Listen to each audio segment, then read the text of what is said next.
Hello mga kababayan, kasama niyo po ngayon si Ka Eric sa isa na namang episode ng ating video analysis at video talakayan.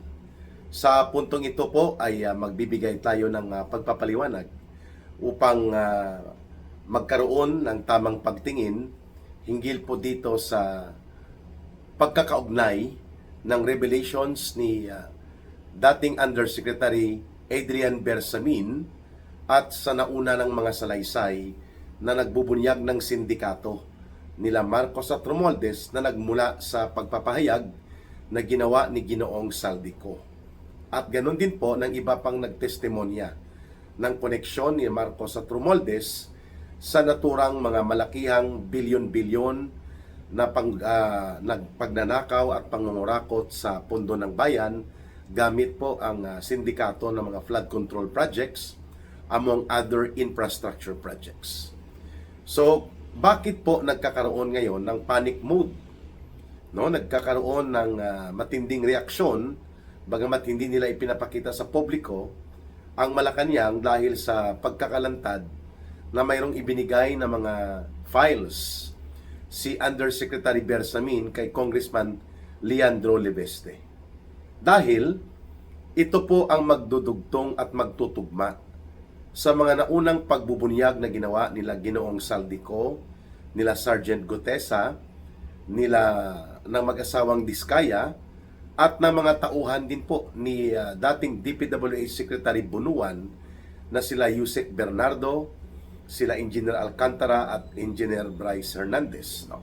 And of course, wag nating kalimutan na mayroon pang umiiral na hindi pa na ibubunyag ng lubusan itong Cabral Files. Kaya, ang pagkakataon ngayon na lumantad na itong mga pinanghahawakan na impormasyon ng isa sa inner circle mismo ni Marcos. Hindi lamang ni Romualdez, kundi mismo sa presidente kay Marcos Jr., nagre-report itong dating presidential liaison head sa Presidential Legislative Liaison Office.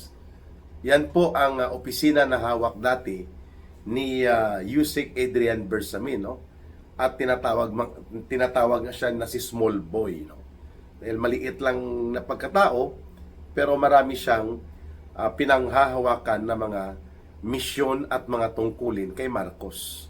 At isa po dyan ang pagiging bagman runner ni Adrian Bersamin. So mayroon na pong na-execute na affidavit. Ang pagkakaalam ko, kinumpirma na po ito ni Congressman Igay Erese. May sinumpaang salaysay na si Adrian Bersamin na nakahanda na upang magbunyag ng pagpapatotoo that indeed it was Marcos together with Romualdez ang nagdisenyo kung paano nakawin at durubuhin ang pondo ng ating gobyerno sa pamamagitan ng mga sinindikato na budget.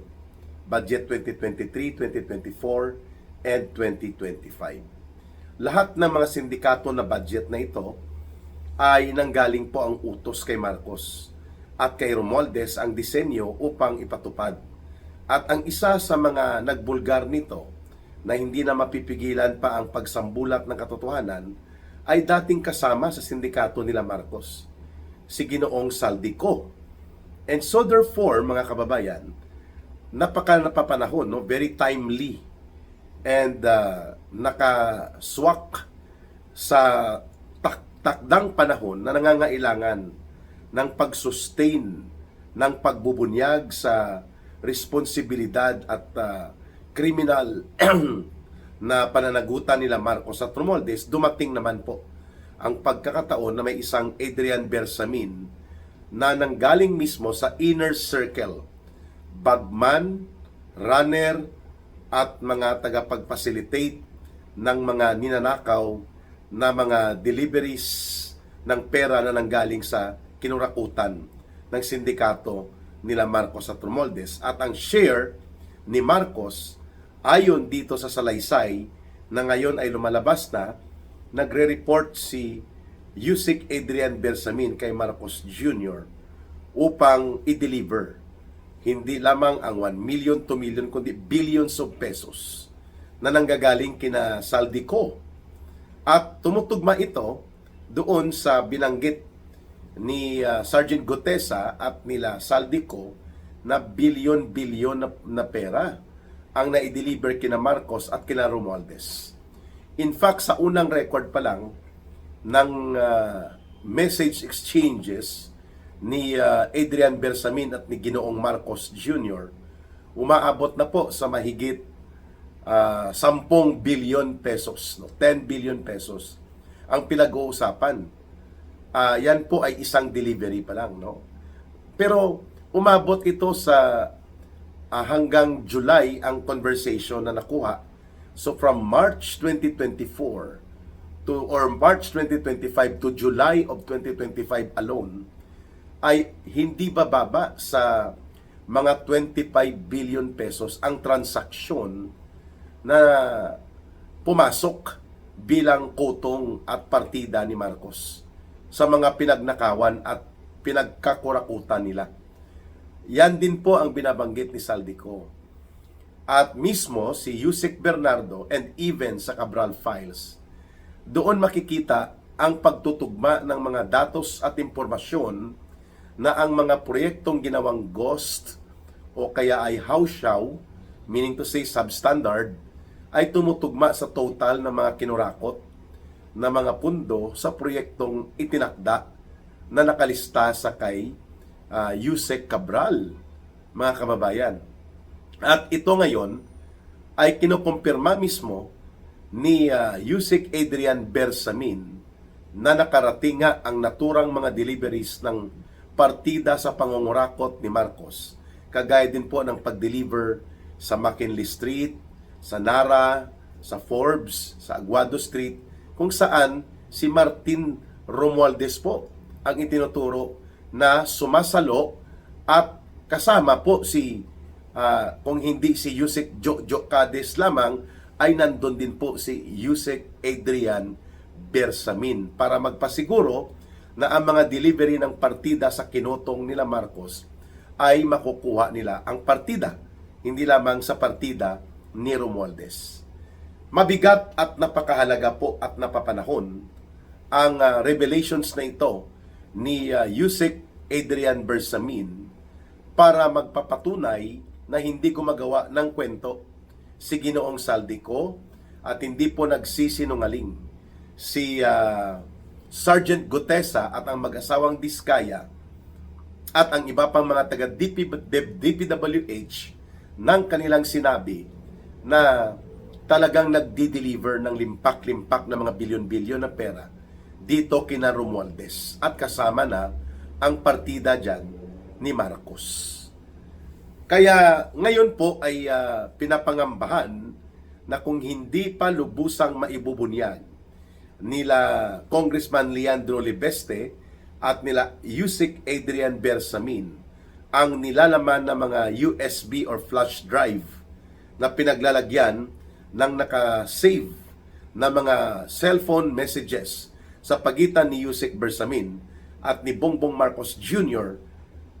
May kautusan at may kaugnayan ito hinggil sa pagdi-deliver ng mga pera, malaki po ang possibility na baka madisgrasya si Yusek Bersamin kung kaya inihabol na po ang pagbubuo ng kanyang sinumpaang salaysay upang magkaroon na siya ng assurance na hindi siya basta-basta magagalaw sapagkat ang ituturo talaga dyan na nagkaroon ng interes upang patahimikin si Yusek Adrian Bersamin sa pagsisiwalat at pagbubuod ng mga kaganapan bilang bagman runner ni Marcos. Ang ituturo kapag may nangyari na masama o mautas ang buhay ni Yusek Bersamin, wag naman sana mangyari na parang nangyari sa pagkawala bigla ng buhay ni Yusek Cabral.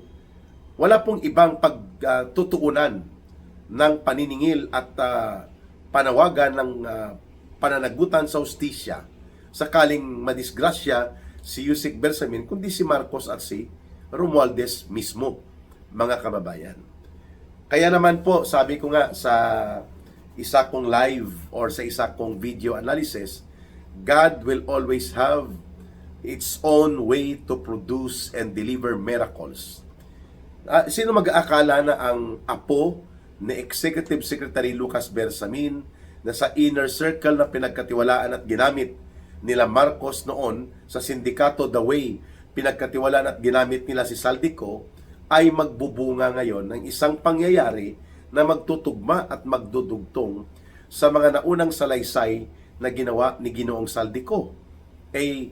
Bata-bata talaga ito ni Marcos, si Yusek Adrian Bersamin, at ginamit ng todo ito para kunwari walang involvement si Marcos sa anumang mga pag-deliver ng partida ng kotong na bilyon-bilyon. Subalit ngayon ay nagkaroon ng change of heart.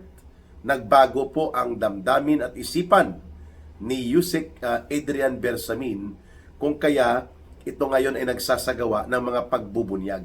Hindi pa po lubusan ito. Ang isa lamang na pagbubunyag niya, mga 10 billion pesos ang na-deliver niya mula doon sa kotong na tinipo nila Marcos at Romualdez para gamitin sa electoral campaign ng mga senador na ginamit nila Marcos doon sa alyansa nila na tinatawag na Alyansa sa Pagwasak ng Pilipinas. Kagaya po nila Tito Soto at nila Ping Lacson na nakinabang ng todo sa pinagnakawan na pondo na ngayon ay binubunyag ni Yusek Adrian Bersamin.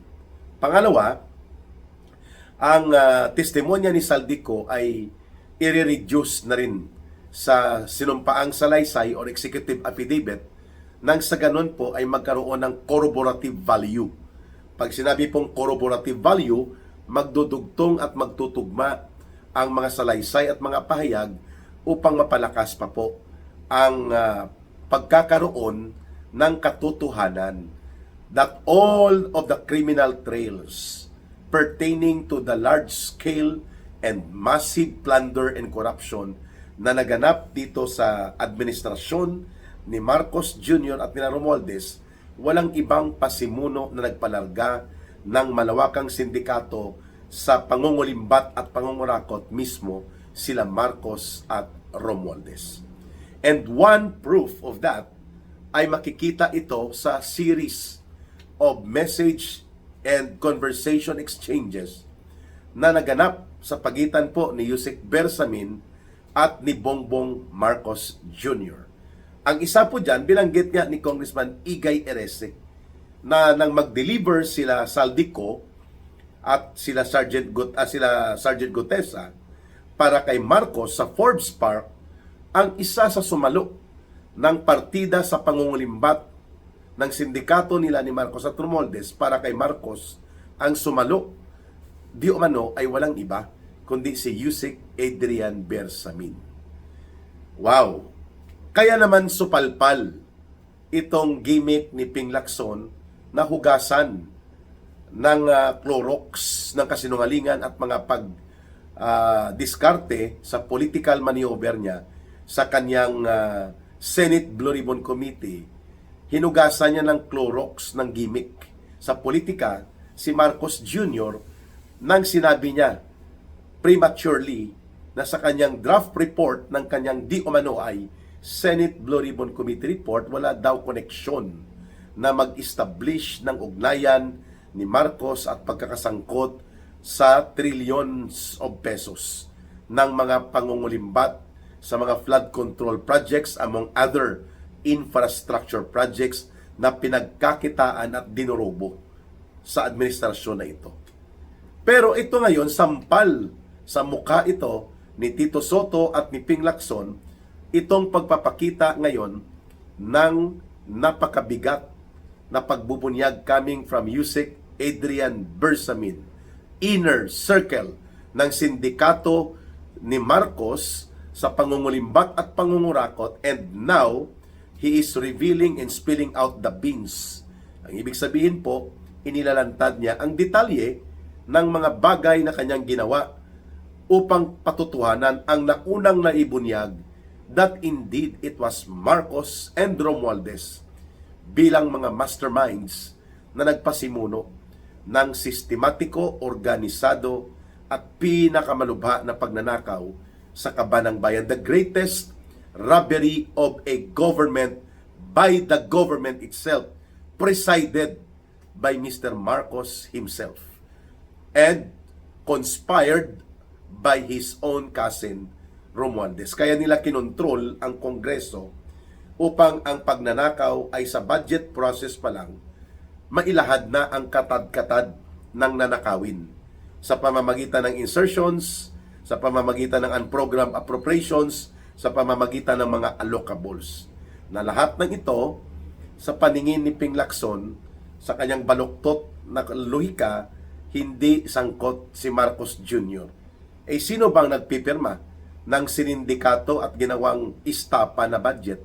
Hindi ba si Marcos? Sino bang nagmaniobra para gawing sindikato at istafa ang budget? Di ba si Romualdez at ang mga tauhan nila? At sino ba ang nagdideklara ngayon na talagang may kickback, may kutong at may partida sa ninakaw at dinurubo na mga pundo through ghost flood control projects among others? Sino bang nagdideklara ngayon na nangyari ito?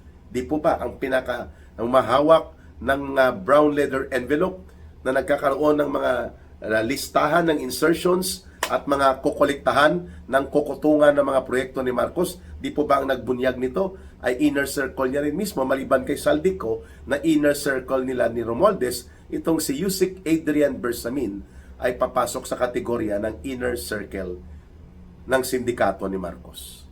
Kaabang-abang po ang darating na mga araw na ito kung ano pa ang mga inilahad sa affidavit na na-execute na ni Yusek Adrian Bersamin through the help and support ni Congressman Leandro Leveste.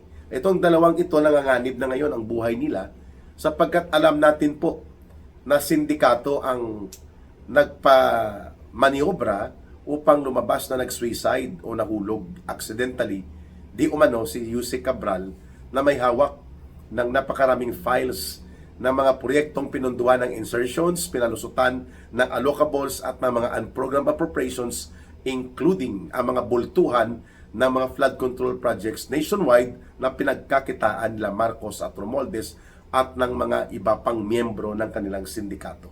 Kaya bigla na lang po nagkaroon ng problema si Yusek Cabral at the next time that we know, patay na siya. Yan din malamang ang nagtulak kay Yusek Adrian Bersamin na maghanap ng kanyang guarantee and assurance na hindi siya basta-basta madadali at hindi basta-basta siya ma-frame up na siya ay gawing fall guy o sangkalan sa sindikato nila Marcos at Romualdez dahil siyang tumatanggap ng mga bilyon-bilyon at limpak-limpak na mali-malit ng mga pera at pwedeng manganib nga ang kanyang buhay, inunahan na niya ng pag-execute ng naturang affidavit and deposits of some digital file copies ng kanyang message and conversation exchanges kay Ginoong Marcos. So ano ka ngayon, Ping Lacson? Supalpal ang pagsasabi mo that there is no point or any instance that will establish the direct connection of Marcos Jr. to being involved in the anomalous existence of so-called ghost flood control projects and other infra projects na sinindikato. Ano ngayon itong dinideklara ni Yusek Adrian Bersamin sa kanyang mga paunang paglabas ng kanyang pagbubunyag na tumutugma lahat sa pangyayari at deklarasyon at sinumpaang salaysay ni Sergeant Gutesa at mismo ni Ginoong Saldico at nila Yusek Bernardo ng DPWH. So ano ito ngayon? Kahit i-cross-reference po ninyo ito sa mga Cabral files na sabi ni Ping Lacson may kopya din siya, which hindi tayo maniniwala dyan, ang latitude, ang lawak at ang coordination ng datos at impormasyon nagtutugma sa naunang ibinunyag nila Saldico at nila Gutesa ng mga Diskaya at ng mga iba pang tauhan ng sindikato ni Marcos at nila Romualdez na hawak ni Bunuan itong dalawang undersecretary niya, si Cabral at si Bernardo. So hindi po mahirap intindihin na nagkakaroon ngayon ng desperate perception of panic sa mga paligid ni Marcos dahil nga booking na hindi lang pala Cabral files mailalantad ang kasindikatuhan at pagkagahaman na magnanakaw at mandarambong nila Marcos at Romualdez. Hindi lamang pala si Saldico ang nag-i-expose, kundi mayroon pang nagpatutuo ngayon ang tinatawag na the Adrian Bersamin Files. So abangan natin saan ito hahantong, sapagkat ang huhusga at magbibigay ng hatol kung ano ang hakbang na gagawin taong bayan. Kung gusto nating manatili ang ganitong sitwasyon na ninanakawan na tayo at dinodurubo ang kaba ng bayan, inaabuso na tayo, gusto pa rin nating panatilihin na ganyan ang sitwasyon at wala tayong gagawin. So we can only do so much to expose this. Kagaya ng pagsasakripisyo ni Congressman Liveste, at ngayon ang pagtataya na rin ng buhay niya ni Adrian Bersamin. Sana wag magbago at wag bumaliktad si small boy sa kanyang pagbubunyag na ito. Ipanalangin po natin. Sa gustong tumulong kay Ka Eric sa ating Bangon Sambayanan People's Movement, pwede po ninyong ipadala ang inyong suporta. 1 peso, 2 pesos, 5 pesos, it's okay. It's not the amount that matters. It's the sincerity of heart of support that you can share sa ating advocacy that counts. So mga kababayan, ang numero na gamit natin ay 0916-308-7710. 0916-308-7710, Rohilda Celis. Please don't forget to like, share, promote, and campaign for the viewership of our videos.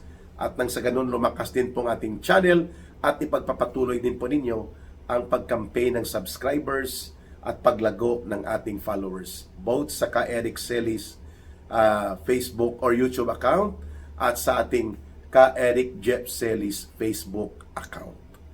Mahalin po natin ang bansang Pilipinas. Walang ibang magmamahal nito kundi tayo ring mga Pilipino. Para sa Diyos at sa Pilipinas nating mahal, may God bless everyone, and may Allah will be with those who are Muslim brothers and sisters. Maraming salamat. Bye for now. Ito po si Ka Eric. See you again in the next video analysis and video talakayan.